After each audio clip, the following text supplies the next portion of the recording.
Welcome to Disability Rights New York's training video on conducting poll site accessibility surveys. My name is Helen Charland. My name is Yasmin Kamal. My name is Lindsay Infantino, and we're here to tell you about the importance of voting access for people with disabilities. There are over 34 million eligible voters with disabilities in the United States. Voters with disabilities are entitled to full access to their polling site. This training will help you to ensure that polling sites afford voters with disabilities that access. If you're a poll worker, you've likely encountered many voters with disabilities. And if you're a voter, there are likely voters with disabilities who share your polling place. That's why it's important to ensure that all polling places are accessible. Our goal is to teach you how to assess polling places for accessibility. In order for a polling place to be considered fully accessible, it must not have any physical barriers. Poll workers should be prepared to respond to voters with disabilities, and the polling place must be set up to accommodate all voters. That includes having a functioning ballot marking device, which we'll talk about later. First, let's talk about the laws that are relevant to voting accessibility. The Americans with Disabilities Act mandates that government agencies and services are physically accessible. That includes polling places. Fully physically accessible means that there are no physical barriers at the polling site which could make it difficult for a person with a disability to enter the site and to maneuver through it. We'll talk about the details of physical accessibility later. The Help America Vote Act says voters with disabilities have the right to vote independently and privately. It requires that all polling places have at least one voting machine with accessible features. That accessible voting machine is usually referred to in New York as the ballot marking device. Ballot marking devices are important because they allow voters with disabilities to vote independently and privately. We'll talk in more detail about ballot marking devices later on. Lastly, Chapter 505 of New York State election law establishes poll site accessibility guidelines in accordance with the Americans with Disabilities Act. The guidelines ensure there is a uniform standard of accessibility for all polling places in New York State. You don't need much to conduct an accessibility survey at a polling place. You'll need a tape measure, a copy of DRNY's 3-page survey, and a camera. Your cell phone camera would work just fine. The survey form has all the questions and prompts you'll need in order to know what to look for. Contact us to request a copy of DRNY's Polling Place Accessibility Survey, or find one on our website. It is important to photograph all of the accessibility barriers that you see at the poll site. This helps you keep better record of the data you collect while surveying and helps you remember important details. It also helps you when you are attempting to figure out solutions for accessibility barriers. If you're conducting a survey that you will be submitting to Disability Rights New York, we strongly urge you to take photos. Photos help DRNY better understand the surveys you submit.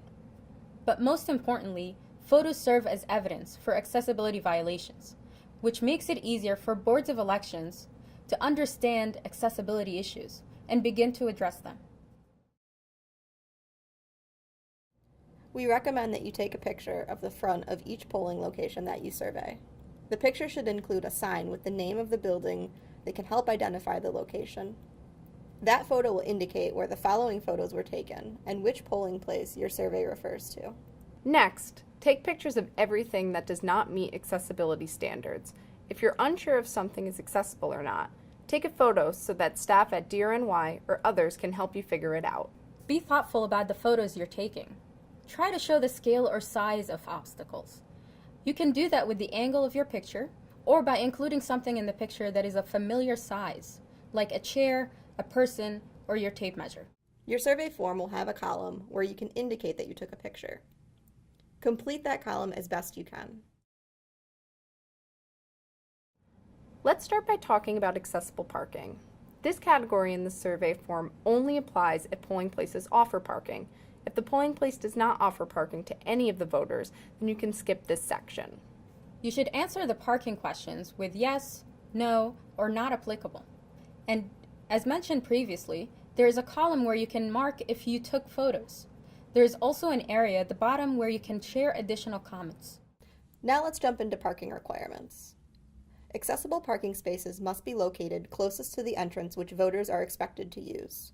Accessible parking spaces must be at least 8 feet wide, and every accessible parking space must have a sign displaying the international symbol of accessibility. All accessible parking spaces must be located next to an access aisle. An access aisle is an additional space next to the parking space, which gives individuals who use wheelchairs or other mobility devices extra room to maneuver out of their car. Access aisles must be at least 5 feet wide. 2 accessible parking spaces can share one access aisle, and all access aisles must have a sign that reads "No parking anytime." The law requires both signs to be mounted between 5 and 7 feet above the ground. One way to measure the height of parking signage is to stand next to the sign and compare it to your own height. If parking is offered, there needs to be at least one van accessible parking spot. The difference between a regular accessible parking spot and a van accessible parking spot is that the access aisle for a van accessible parking spot needs to be at least 8 feet wide. The van accessible parking spot must have a sign that reads "Van accessible parking." In the image labeled accessible parking, you can see 2 accessible parking spaces sharing one access aisle. The parking spaces are each 96 inches wide, and the access aisle between them is 60 inches wide. In the image labeled Van Accessible Parking, you can also see an illustration of 2 parking spots sharing one access aisle. However, the access aisle in this illustration is 96 inches wide, and therefore the parking spot adjacent to it can be considered van accessible. It is important to pay attention to the parking lot surface when surveying a poll site. A parking lot that has too steep of a slope or that has a cracked or slippery surface is extremely difficult for voters using mobility devices to navigate. A parking lot and the route from the accessible parking spaces to the entrance need to meet the following standards. The surface must be solid, firm, level, and slip resistant. It must be clear of gravel or mud, and the pavement should be in good condition without any cracks or broken pieces, and the parking space must not have a greater slope than 2% in any direction.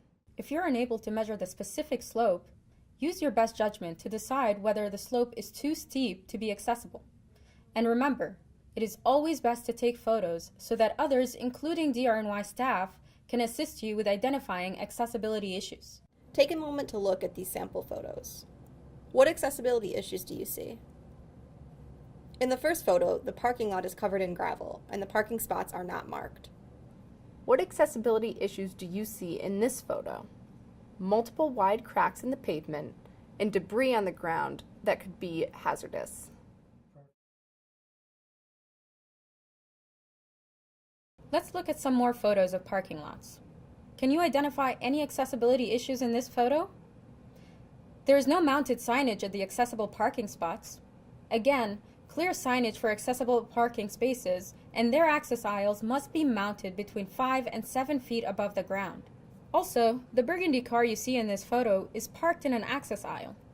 As we mentioned before, there should be a mounted sign stating "No parking anytime." What issues do you see in this photo? There are 3 accessible parking spaces in this parking lot, but none of them has an access aisle. Also, only one mounted sign is present indicating an accessible parking space. The 2 other spaces do not have the required mounted signage. What accessibility issues can you identify in this picture? In this case as well, there are not access aisles adjacent to the accessible parking spaces. You can also see that neither of the accessible parking spaces has the required mounted signage. Now we're going to talk about what it means for a path of travel to be accessible. The path of travel is a path a voter would have to take in order to reach the voting area. This section of the survey includes 4 questions, one of which has 2 parts. Let's begin. The path of travel, including the path from the accessible parking space to the voting entrance, must be free of any steps or level changes of more than 1/4 of an inch. There shouldn't be any physical barriers in the path of travel which could potentially get in the way of a voter using a mobility device, such as a wheelchair or a walker. Lastly, the path of travel, like the parking lot, must be firm, solid, level, and slip resistant. If you notice any of these barriers, take a photo and mark it on your survey form. Let's look at some photos to help us better understand what makes a path of travel inaccessible. What issues do you see in this first picture? You will likely notice that the path is not level and even. You should also notice that there are cracks in the pavement. Let's look at this photo. Here you see that the level of the pavement is raised, likely more than 1/4 of an inch. The pavement is also badly broken. How about the next photo? You can see a surveyor measuring the change of level caused by the broken pavement. which is more than 1/4 of an inch. The same pathway is shown in the following photo. This is badly broken pavement that must be fixed in order for that pathway to become accessible.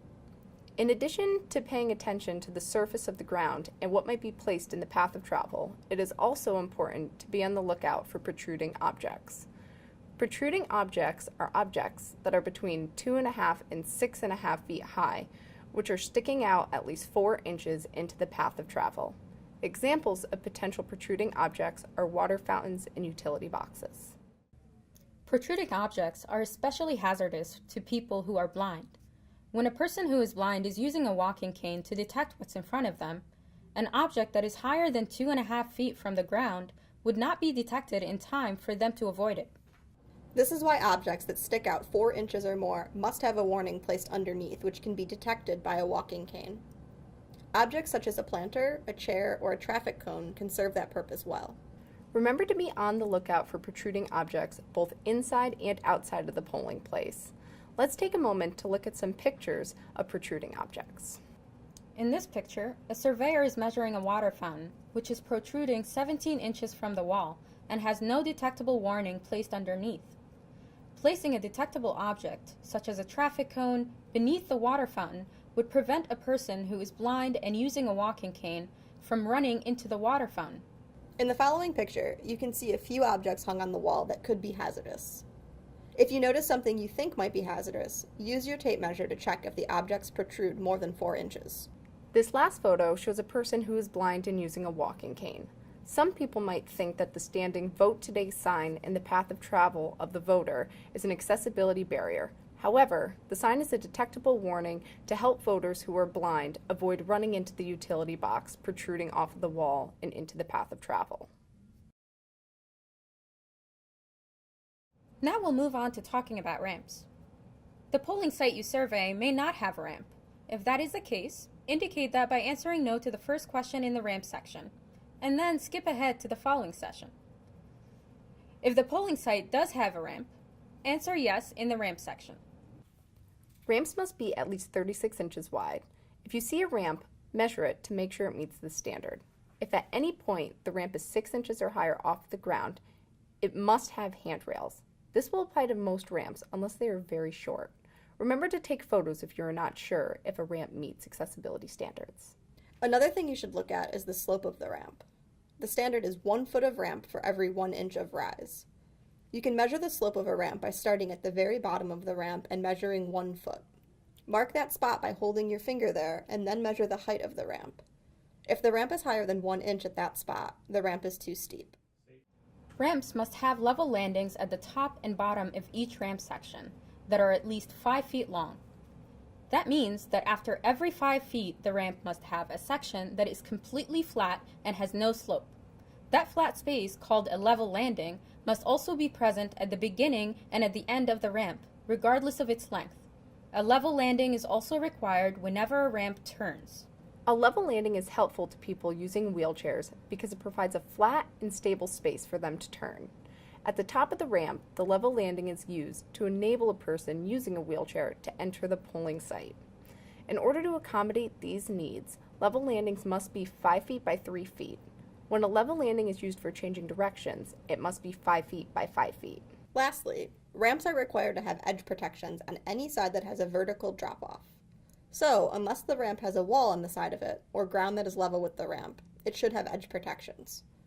Edge protections are short border walls on the sides of the ramp which would prevent crutches or a wheelchair from sliding off the ramp.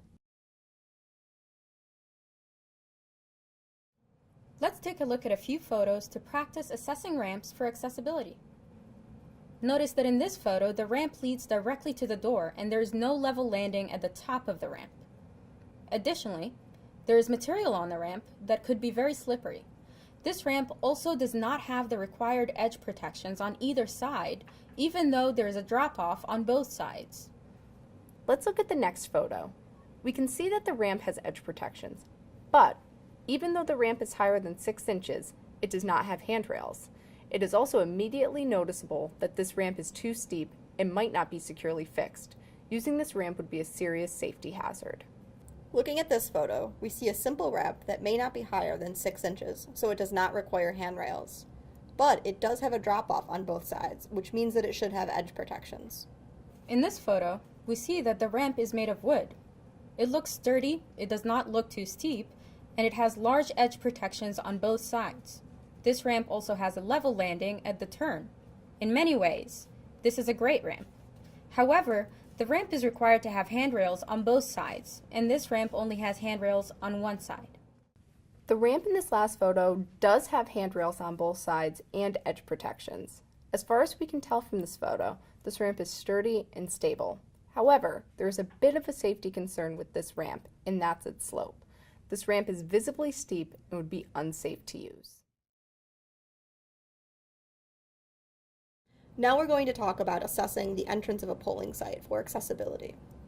The way you will fill out the survey will be a little different, depending on whether or not the polling site that you're surveying has a separate accessible entrance. Some buildings have a separate entrance that is designated as accessible. In such cases, only the designated accessible entrance has to meet accessibility requirements. However, if there is no separate accessible entrance, the main entrance must meet all accessibility requirements.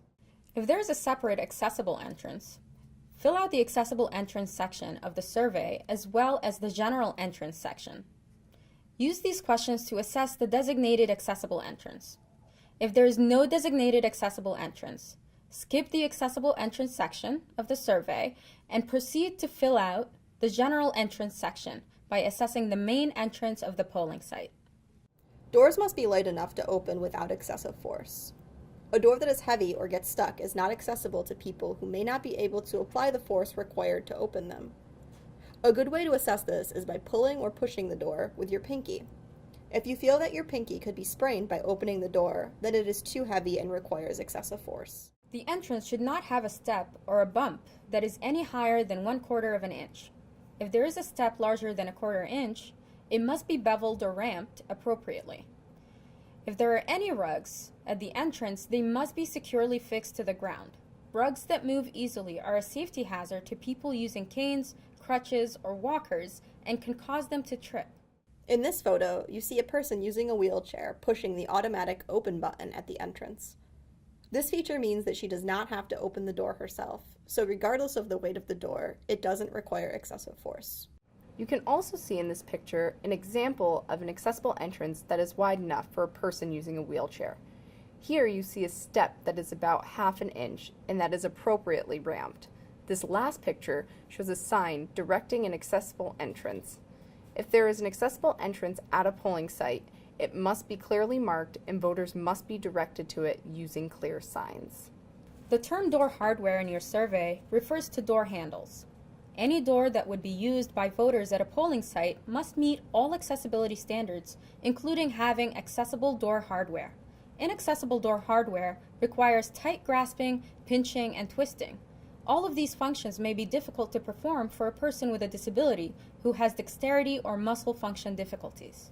The best way to determine if door hardware is accessible is by attempting to use it with a closed fist. If this is possible, the door hardware is most likely accessible. Take a moment to look at these examples illustrating different kinds of accessible and inaccessible door hardware.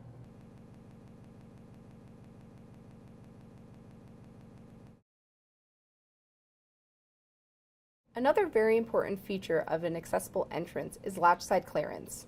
Latch side means an area next to the door on the door handle side. Clearance refers to space. An amount of clear floor space on the door handle side of the entrance is required in order for the entrance to be accessible. To be specific, at least 18 to 24 inches of clear floor and wall space is required. This floor space allows for a person using a wheelchair to approach the door in order to pull or push it open. The size of the floor space varies depending on the direction of approach and the door swing. Let's take a look at a few examples of inadequate latch side clearance. In the first photo, there is a barrier sticking out from the wall that would prevent someone using a wheelchair from getting close enough to open the door. In this photo, the floor space next to the door is clear, but there's not adequate space for a person using a wheelchair to back up when opening the door due to the presence of the black gate. We will now look at a few images of entrances in order to identify any potential accessibility barriers. Let's start with this photo. What barriers do you notice? There is a rug on the ground that may not be secure.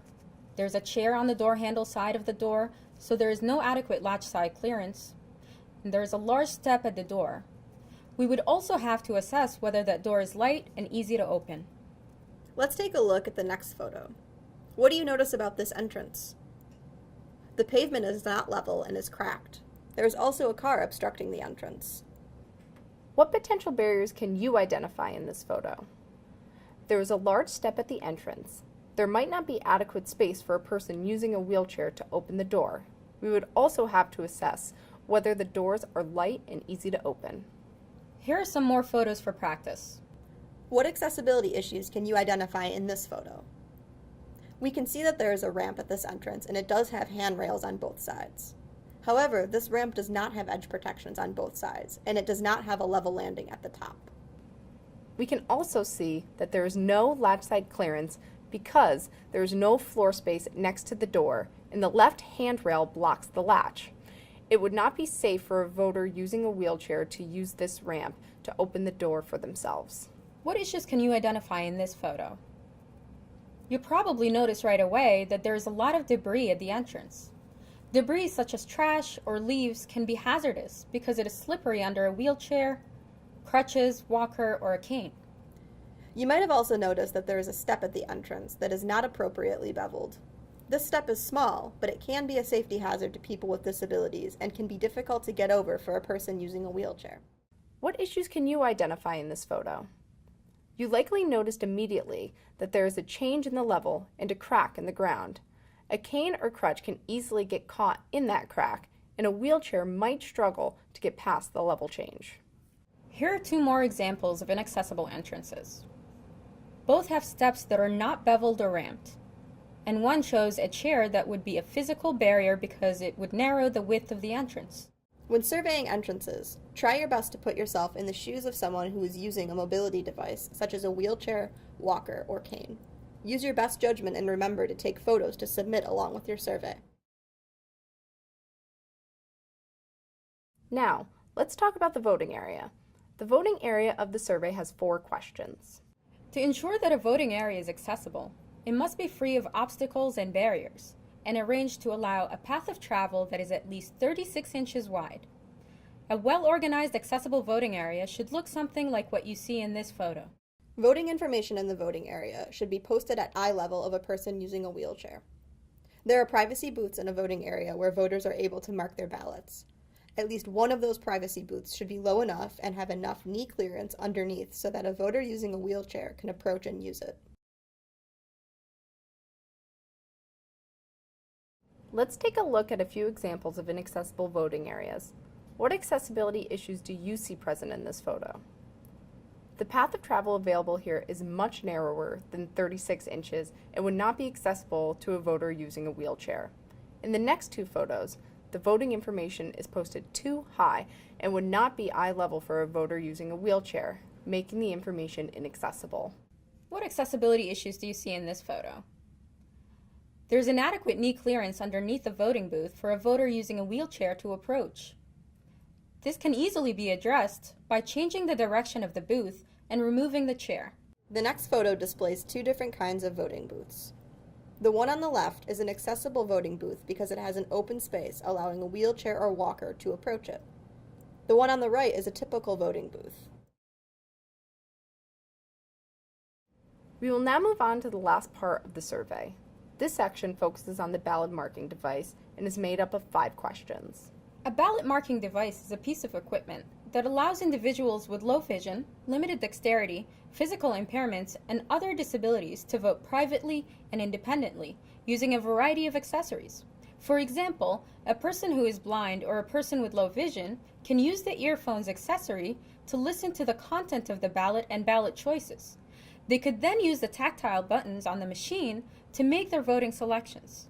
Voters do not have to have a disability to use a ballot marking device to vote, and poll workers are not allowed to ask voters about their disability or request proof of disability. Every voter has the right to use the ballot marking device. The law requires that the ballot marking device be turned on and ready for use on election day. The ballot marking device must be working properly and must be positioned to ensure voter privacy.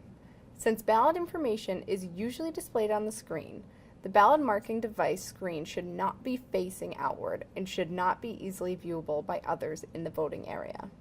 In addition to being positioned to ensure voter privacy, the ballot marking device must also be positioned to allow adequate space for voters using mobility devices to approach and use the machine. That space should be at least 5 by 3 feet, or 5 by 5 feet if turning is required. At least one poll worker at the polling site should know how to use the ballot marking device and be able to offer assistance to voters who choose to use the machine to mark their ballots. Let's take a look at some photos of ballot marking devices. What do you think is the issue in the following pictures? There's a chair in front of the ballot marking device, which would present a barrier for voters using mobility devices as they attempt to approach the machine.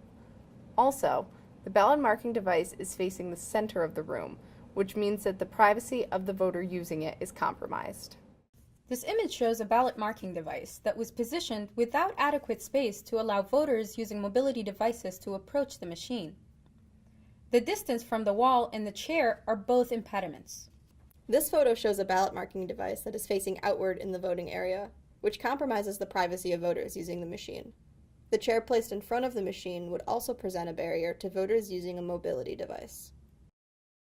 We've now gone through the details of conducting a poll site accessibility survey. As mentioned before, you're strongly encouraged to use DRNY's poll site survey form because it's designed to assist you through the process of assessing a poll site for accessibility. And remember to take as many photos as you can of accessibility barriers or anything that you're unsure of. Our staff can assist in figuring out whether something is accessible or not. If you have any additional questions, please contact Disability Rights New York at this phone and email. Thank you for watching.